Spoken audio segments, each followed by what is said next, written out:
Major Mohammad Ali साहब भी हमारे साथ जुड़ गए, उनका रुख करना चाहूंगी। मेजर मोहम्मद अली, किस तरह से आप इस पूरी घटनाक्रम को देखते हैं?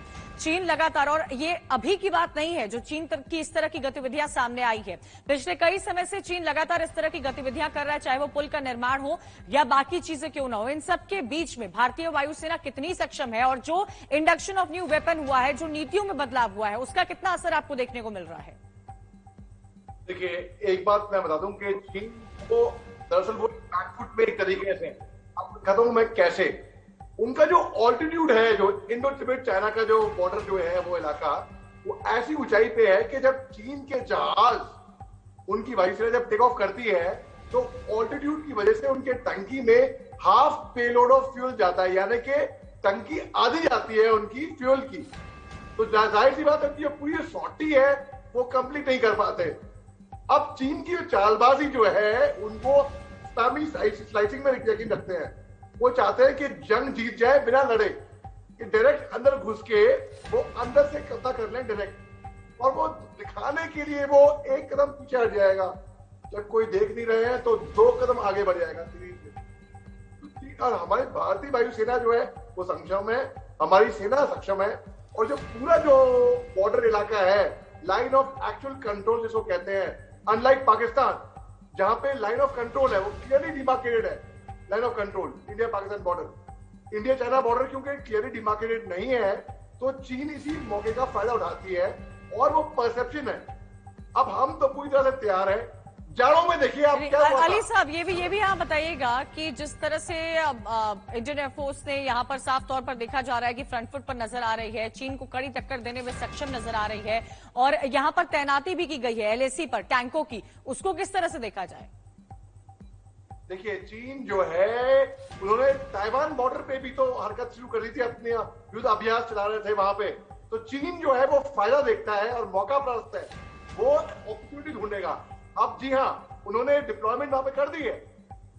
आपको बताऊं, हमने पहले भी युद्ध हुए हैं हमारे चीन के साथ। अब पहले 62 में चीन जो है, जब बैटल ऑफ रजांगला हमने जीता था, तो चीन वहां पे गुरखा पलटन थी हमारी। तो चीन आके उनको लाउड स्पीकर पे बोलते हैं गुरखालियों को कि तुम हिंदुस्तान के साथ क्यों लड़े हो, तुम वापस जाओ नेपाल। लेकिन हमारे गुरखाली इतने वफादार हैं, उन्होंने मुंह तोड़ जवाब दिया चीन का, और चीन पीछे मुड़ तेज चल दौड़ के चल हो गया वहां से। अब आप देखिए, चीन ने पिछले साल हमला डिस्ट्रिक्ट नेपाल में क्या किया था। हमला डिस्ट्रिक्ट में प्लेन नंबर 11 और 12 इलीगली घुस के कंस्ट्रक्ट करने लग गया, और वहां पे KP शर्मा ओली की गवर्नमेंट थी नेपाल में, उन्होंने मना कर दिया, चीन आई नहीं यहाँ पे। मगर जब सैटेलाइट इमेजिंग के थ्रू देखा गया तो मालूम पड़ा, हाँ, चीन ने इलीगल कंस्ट्रक्शन जो कि 70 किलोमीटर दूर है पिथौरागढ़ से, हिंदुस्तान में पड़ता है, तो उसके बाद चीन की चालबाजी पकड़ में आई थी। अब चीन ज्यादा टाइम ऐसी चालबाजी नहीं कर पाएगा। जी ठीक है, लेकिन इस सबके बीच मोहम्मद अली जी एक बात बताइए, एक बहुत खास बात जैनी साहब ने बोली है, India of 1962 is not what India is in 2022। तो ये जो तस्वीर बदली है भारत की, और भारत इतना ज्यादा सक्षम हुआ है हर लेवल पर, किसी भी कैटेगरी के डिवीजन को देख लिया जाए तो हर लेवल पर भारत की बढ़ोतरी देखने को मिली है। तो आज तस्वीरें और क्षमता भी अलग नजर आएगी। बिल्कुल, इसमें कोई शक की बात नहीं है। 1962 में अलग हिंदुस्तान था, जब ये लोग आते थे हिंदी चीनी बाय बाय करके और धोखा देके पीठ पे खंजर ठोकते थे। और बैटल ऑफ रजांगला देखिए आप, Shaitan Singh Bhati, 13 Kumaon battalion, Charlie company, 120 जांबाज फौजी तैनात थे, और इनके चीन के हजारों सैनिक, पूरी ब्रिगेड, 3000 से ऊपर सैनिक यहाँ पे आए। लेकिन मेजर शैतान सिंह भाटी ने मुंह पर जवाब दिया था 1962 में, क्योंकि आपने 1962 की बात करी, तो मैं आपको बताता हूं कि उस टाइम पे इन्होंने आखिरी दम तक, मरते दम तक, आखिरी मैन, लास्ट बुलेट तक इन्होंने चीन का डट के मुकाबला किया। और जब ये शहीद हुए, जब मेजर शैतान सिंह भाटी और इनके सैनिकों को शहादत प्राप्त हुई, तब इनकी सारी की सारी उंगलियां जमी हुई थी, ट्रिगर गार्ड में थी, और जो नर्सिंग असिस्टेंट था उसके एक हाथ में सीरीज, एक हाथ में बैंडेज थी। अब आप देख, इनके पास क्लोथिंग भी नहीं थी जाड़ों की, इनके पास राशन पानी भी नहीं था, लेकिन डट के जवाब दिया।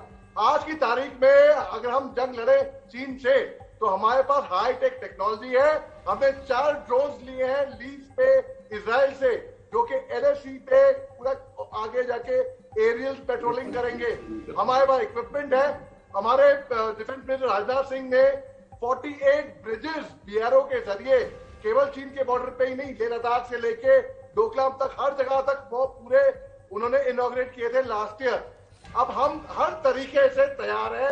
अब एक चीज होती है जाड़ों में चीन जो है रोबोटिक आर्मी तैयार कर देता है। रोबोटिक आर्मी क्यों? क्योंकि इनके जो फौजी हैं वो हमारी तरह नहीं है, निडर और हर जगह पे तैनात ना। तो ये लोग एक रोबोटिक आर्मी का इस्तेमाल करेंगे जाड़ों में।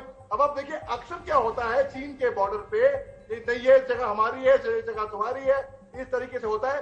अभी चीन की जो गतिविधियां हैं इंडो पैसिफिक में खास तौर से, अब आप देखिए न्यूक्लियर अम्ब्रेला, यानी कि अमेरिका, साउथ कोरिया और जापान वो के चीन की गतिविधियों को आगे बढ़ने नहीं देंगे। इसके अलावा क्वाड जो है, क्वाड अमेरिका, ऑस्ट्रेलिया, जापान और इंडिया, ये भी इनकी एक्शंस कर्व करेंगे। और जो सोलोमन आइलैंड्स है जो कि ऑस्ट्रेलिया से 2000 किलोमीटर की दूरी पे है, चीन ने दोस्ती कर ली है सोलोमन आइलैंड में। ये इस नियत से कि अगर चीन को अपनी सोलोमन आइलैंड में डिप्लॉय करनी पड़े तो इनको ग्रीन वहां से मिल जाएगा। मगर तो क्योंकि और भी ऐसे देश है जो चीन अगर कोई ऐसी हरकत करता है या गतिविधि आगे बढ़ाता है तो उसमें भारत का समर्थन करेगा। आपको मोहम्मद अली साहब, क्योंकि कहा जा रहा है कि भारत हमेशा फॉरवर्ड प्लानिंग के साथ चलता है, चाइना की पुरजोर कोशिश यहां पर की जा रही है अपने आप को और सक्षम बनाने की और मजबूत करने की, लेकिन आज की तारीख में हम यानी कि भारत कितनी आगे चल रहा है, कितनी फॉरवर्ड प्लानिंग के साथ आगे चल रहे हैं और कहां खड़े हैं?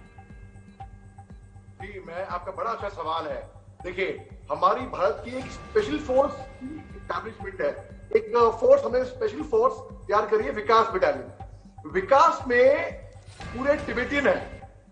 अब ये इसमें कंपा ट्राइब डोमिनेंट है। कंपा ट्राइब टिबेटियन की वो ट्राइब होती है जो कि बहुत मजबूत, बहुत ताकतवर, इसमें 10 आदमियों की शक्ति होती है, बहुत ताकतवर होते हैं ये। अब चीन ने इनको रिक्रूट करने की कोशिश करी अपनी फौज में पिछले साल। इन्हें बोला एक लॉयल्टी टेस्ट करेंगे, हम जानते हैं कि ये टिबेटियन फौज, ये हिंदुस्तानी फौज जाती है, अब इनको हम अपने चीन की फौज में भर्ती करेंगे। तो इन्होंने लॉयल्टी टेस्ट कराया। अब जब दलाई लामा जब हिंदुस्तान आए थे 80,000 से ऊपर फॉलोवर्स लेके, आज से 50 साल से ऊपर की बात है, तब चीन को बहुत पेट में दर्द हुआ, उनको बहुत तकलीफ हुई। तब से चीन को प्रॉब्लम है हमारे से, ठीक है। अब जब कंपा ट्राइब आप देख लीजिए, इनकी विकास बटालियन में मजबूत फौज हमने तैयार कर रखी है। चीन की चॉकलेट क्रीम सोल्जर्स हैं, इनसे जाड़े तो जड़े ले जाते, इक्विपमेंट होने के बावजूद भी इनसे मैं बताऊं, मैं गया हूं इंडो चीन बॉर्डर पे जो कि तिब्बत बॉर्डर है, इनमें इतनी ताकत नहीं है और ये प्रोजेक्ट करते हैं। इनका जो डिफेंस बजट जो है वो हिंदुस्तान के डिफेंस बजट से 4 गुना ज्यादा है, मैं मानता हूं।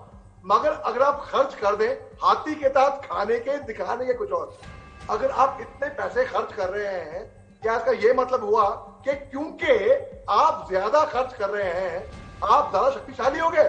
ना, गलतफहमी है, ये साइकोलॉजिकल वॉरफेयर है। और चीन में आपको बताऊं इस हद तक भी जाने को तैयार है कि वो खाली खोखे होते ना, खाली खोखे के जहाज बना के खड़े कर देंगे और सैटेलाइट इमेजेस से दिखाएंगे हमारे पास ये है। Psychological warfare, basically information warfare खेलते हैं।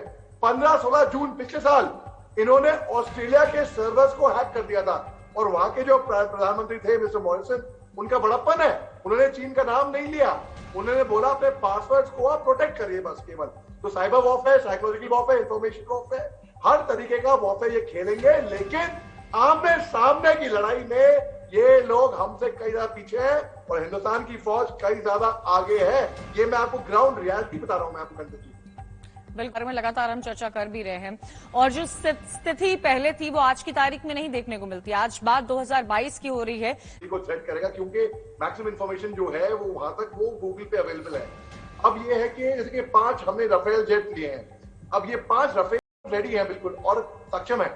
अब चीन जो है उनकी रणनीति सुनिए आप। अभी हमने बात करी cyber warfare, psychological warfare, information warfare, biological warfare.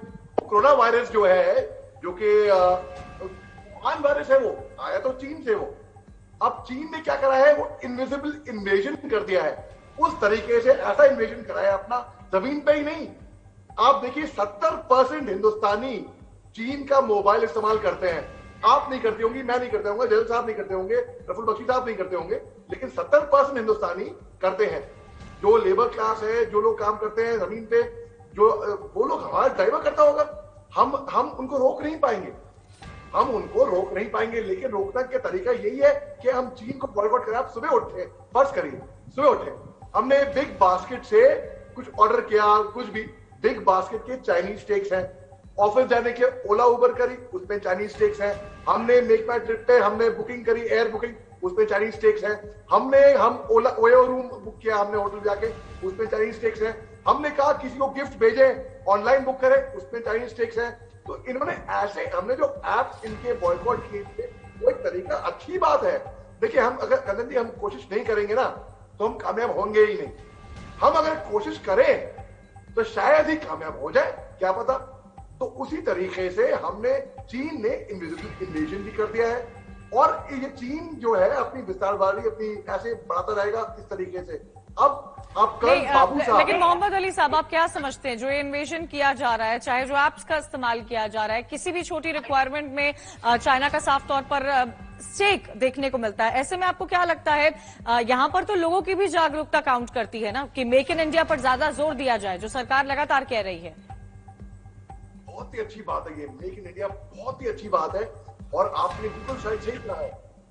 अब देखिए, चीन जो है वो आगे बढ़ा है, रियलिटी है। अगर हम अपने एडवर्सरी को समझ लें, भाई सन त्सू है, उन्होंने एक किताब लिखी है दी आर्ट ऑफ वॉर, जैसे कि हमारी चाणक्य रीति है ना, उस तरीके से कौटिल्य ने लिखी थी, उसी तरीके से इनकी सन त्सू ने लिखा है कि जो अपने शत्रु, अपने दुश्मन को समझता है, उनको जानता है, वो उसकी जीत हो सकती है जंग में। और हमको बड़ी अच्छी तरीके से देखना है कि हाँ, चीन जो है वो आगे बढ़ रहा है, इसमें कोई शक की बात नहीं है। अब कैसे रोके उसको, उसकी economy, hit the dragon where it hurt the most, एक ड्रैगन को वहां पे मारे तो उसकी इकोनॉमी। अब देखिए, रशियन स्टॉक मार्केट जो है, रशियन स्टॉक मार्केट में हम लोग एहसास नहीं करते, अभी तो खैर युद्ध हो रहा है, जो कि रशियन स्टॉक एक्सचेंज में इन्वेस्ट कर रखा था उन्होंने स्टॉक मार्केट में। अब रशियन स्टॉक मार्केट से जो पैसा है ना, वो जाता है डायरेक्टली चीन की गवर्नमेंट के लिए, और वही पैसा सपोर्ट होता है चीन की फौज के लिए, वही पैसा हमारे खिलाफ, हमारे फौजों के खिलाफ बॉर्डर पे इस्तेमाल होएगा। तो आप साइकिल समझिए, उस तरीके से अगर जब हम लोग एजुकेट करेंगे लोगों को, ठीक है।